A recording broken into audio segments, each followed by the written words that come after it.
dalam uji kolerasi. Baik teman-teman semua, sebelumnya saya akan menjelaskan dulu apa itu uji kolerasi. Menurut istilah dalam ilmu statik, kolerasi adalah hubungan antara dua variabel atau lebih.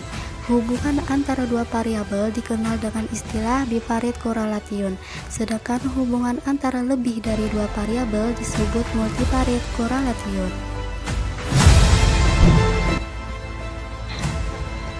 Baik teman-teman semua, selanjutnya kita memasuki yaitu tentang langkah-langkah korelasi bipartit atau product moment person.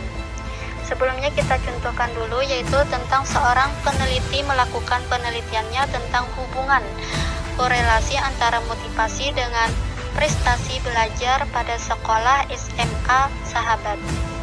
Adapun motivasi itu sebagai variabel independennya yaitu X dan prestasi belajar sebagai variabel dependennya yaitu Y. Data ditabulasikan seperti di layar ini. Baik, sebelumnya kita buka dulu aplikasi SPSS-nya. Setelah terbuka seperti di layar ini, maka kita klik pada variabel value. Nah, pada kolom names kita ketik yaitu res, kemudian kita ketik motivasi dan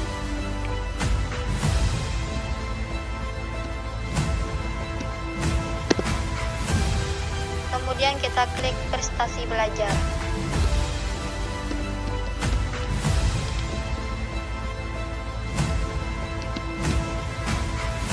Pada kolom table pada baris pertama kita klik kotak kecil, lalu kemudian klik string. Adapun pada baris kedua tidak berubah. Kemudian pada kolom desimal kita ganti semua menjadi angka 0. Dan pada kolom label untuk baris pertama kita tulis responden, dan pada baris kedua kita ketik motivasi, dan pada baris ketiga kita ketik prestasi belajar.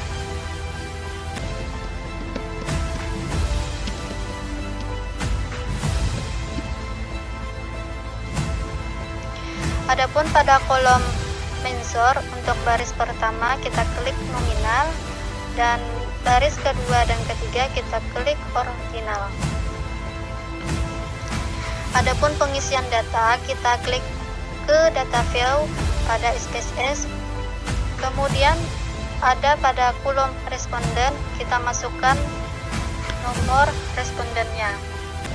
Adapun pada kolom motivasi maka kita masukkan nilai motivasinya setiap responden. Dan pada kolom prestasi belajar kita masukkan nilai prestasi belajar tiap responden. Bisa menggunakan copy paste dari Excel yang sudah kita buat. Kemudian pada pengolahan data kita klik analyze, kemudian correlate, kemudian bipartit. Setelah itu kita masukkan motivasi dan prestasi belajar ke variabel. Adapun pada kolom korelation computation kita contreng person, dan pada test of signifikansi kita pilih to tiled. Dan pada pengisian statik kita klik option, kemudian pada statik pilih Nian dan standar deviation.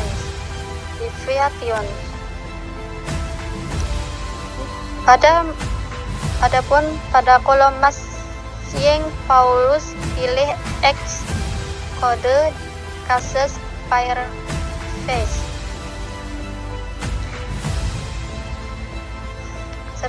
Setelah pengisian selesai, maka kita klik continue untuk kembali ke menu sebelumnya. Kemudian kita klik OK untuk memproses data. Kemudian akan keluar output seperti di layar ini. Nah, adapun dari hasil analisis korelasi yaitu pada tabel deskriptif di layar ini dapat menunjukkan bahwa responden penelitian ada 10 orang yang dinyatakan dalam N.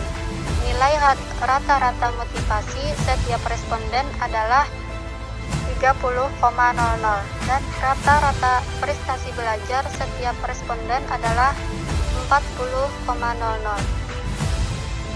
Dari menafsir angka korelasi perhitungan, jika dilihat dari hasil perhitungan, maka korelasi antara variabel motivasi dengan prestasi belajar menunjukkan angka sebesar 0,422.